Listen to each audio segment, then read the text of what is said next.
And so here today, for the first time publicly, Walmart's Advanced Vehicle Experience.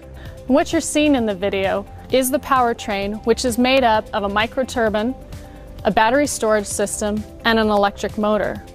Moving inside the cab through the sliding driver's door, you'll see the key difference that allowed for the more dramatic aero design.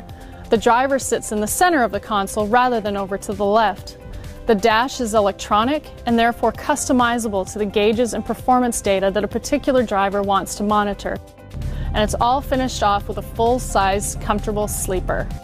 Moving on to the trailer, not only is this the first time a trailer has been made out of carbon fiber, but it's actually the first time one-piece 53-foot panels of carbon fiber have been manufactured. Looking at the front of the trailer, you can see that the nose is convex, which increases the aerodynamics of the entire package, as well as adding additional cargo space inside the trailer.